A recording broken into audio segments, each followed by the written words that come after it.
the sins of the father will be visited on the son. Man, I remember reading a play years ago and that line was in there and I couldn't work out what it meant. And it's a biblical thing, isn't it? And then, but the word sin means to miss the mark of an ideal, you know, to act improperly. And then what does like acting properly mean? It's not like some like arbitrary guidelines that you got to act this way because it's good or whatever. I think acting properly in the world is acting in a way that is going to be beneficial to yourself and to your community and to the community at large and stuff, right? And I think if you can get down the basics of how to look after yourself and how to act properly, then these things get bigger, don't they? They spread by osmosis. There can be no revolution without a revolution of self. So the sins of the father will be visited on the son, you know, sins of the mother, whatever, you know, we visit on the daughter. It's the way they miss the mark, you know, the way they fail to act properly these things transfer, don't they? Consciously or unconsciously. And to become aware of these things, of these habits, of that programming, and trying to break it, trying to become conscious in everything you do rather than compulsive. That is escaping the matrix, isn't it? You know, metaphorically speaking. Was like crazy in there. It like matched hers, and then I was feeling it. The drugs helped that as well, right? Sort of like, maybe too sensitive. Too sensitive, that's a trigger for me, man. Like, I think everybody told me I was too sensitive to the point where if anybody just said I was sensitive, I took it as an insult, you know. Like, when I began doing acting, one of the teachers said, "You're very sensitive." And yeah, I thought it was like a bad thing, you know. honestly, I love that for you. Again, what is love? Imagine being 40 and looking back at this like, wow. Yeah, but that's... Man, I used to get a similar thing. Did you guys get it as well? School day is the best days of your life. That phrase used to terrify me and make me angry, I suppose. Like, what the fuck are you talking about? You can't be serious. But also, I think, is that like a lack of vision, a lack of having a dream, of having something meaningful to try and move towards? Because meaning sustains you through difficult times, doesn't it?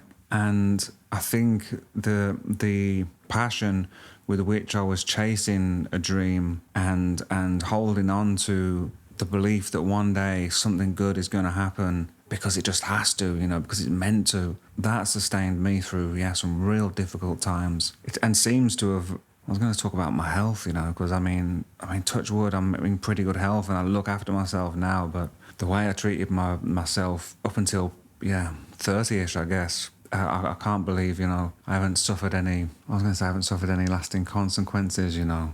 But I do wonder sometimes, you know, my memory could be better, you know. I mean, booze is just, I loved it, you know, in the moment. But it just ain't good for you, is it? Like, it's bizarre that that's like the socially acceptable substance, I suppose. But trying to look at it objectively, it makes you stupid, man. You know, it does, I suppose. Does it kill brain cells? Maybe, I don't know. But it makes you stupid because it messes with your sleep and everything, doesn't it? It messes with your appetite. That's what I've come to realise, having, stopped I stopped for like 5 years, relapsed on and off for a couple, then stopped again. I don't know what it is now, like 3-ish maybe.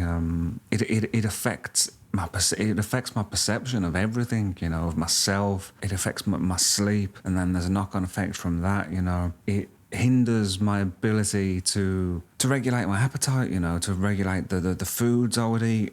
The only benefit from it is short-term relief or cessation of some kind of pain, isn't it? Or some kind of thought, I suppose. Man, it's just not a price worth paying, man.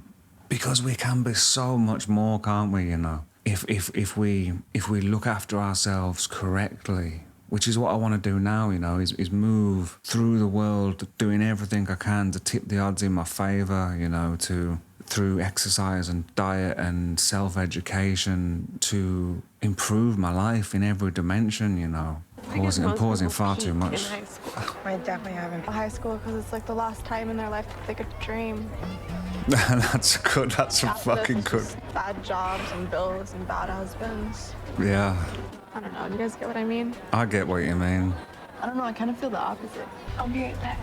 So now I feel Jules has got the ambition and the dreams, but does she have the tools or the ability, the stability to be able to make that happen? Hopefully she's gonna find that, you know. Sometimes the two people in the universe who aren't meant for each other find each other. You're a beautiful girl and a smart one. It's time to let go. Your whole family is so fucking weird.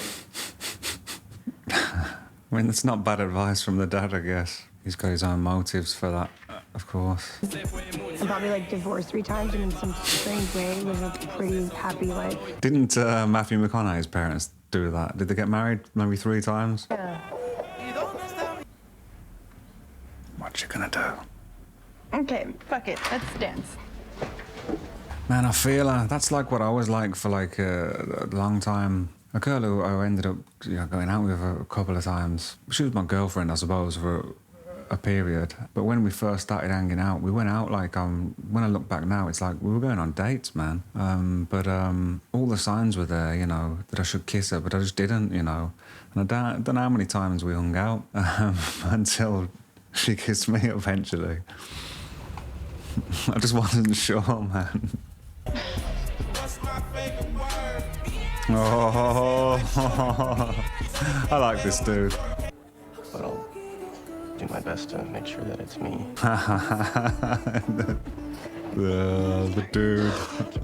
That's a beautiful scene, isn't it, man? Yes. Good on her as well for being a grown-up, you know. Most grown-ups aren't grown-ups, are they? But good on her, man. Going to say all that. Awesome. Lives that aren't even fucking worth mentioning. Not Jules. What about you? Fantastic, Honestly. fantastic writing, isn't it? Fantastic, like, character work, like, because it's easy to think, I suppose, or imagine that the world is black and white, you know, people are good or bad, smart or stupid, but it's nuanced, isn't it? And I love, you know, how there is wisdom and stupidity in all of the characters. It's just a fantastic exploration of the human condition, I think, or the human condition in the age that we're living in anyway, you know, in the last, 50 years. He's good at, like, pushing people's, people's tender spots. He's a good villain, man, as much as, you know, is he the villain of the piece? All right, here we go, 10 See, in that moment, I wanted him to make it. Like, what's that about? No. You can't escape yourself, though, can you? Hi. Oh, no, what's happened to her? I thought this was gonna be like a night I'd remember forever. In a bad way. Yeah, in a bad way. In a bad way, fuck. In a way that's... I heard you got raided. But they ain't find nothing though. They ain't got shit on me. Let's hope Right. not. So we all good? It's gonna be amazing. Gotta get your shit together first, True. girl. This is kind of a lovely little, like, trope, or like a reworking of a trope, isn't it? You know, the romantic goodbye on the train. These double-decker trains, man, we don't have them here. They look awesome. She needs to find something meaningful, doesn't she, you know, to aim at. Meaningful to her, you know. Going full circle, I suppose, on what I began to say at the start, you know, about, what are we predisposed to, I suppose, genetically with, like, depression and things. And nurture makes a big difference, doesn't it? Because, of course, it's got to, so it's elements of both. But we are different people. So just thinking about our sisters dealing with things, you know, and they were going off the rails slightly. But, of course, you can't have the same upbringing, the same parents, but you're a different person, aren't you? And we all need to be dealt with differently, I suppose. Added into that she's observing her older sister, you know, do this and that, the other, and maybe you're going to go one way or the other, you know, or maybe sort of experiment with both too. Wow. Mom's lost it then, right? What, resorting to violence and... But when is this? Is this in the past? Is this now? Did her sister really steal the money? Or... I don't really like you. That's a fair point in that moment, isn't it, man? Very odd finale, right? Is the next couple of episodes, are they like specials? Were they done like a year or two after? I can't even remember, but well, I'm going to do them next anyway. Let me know what you think, what your thoughts are on this episode. I'll see you next week for more Euphoria. Love to you. See you later.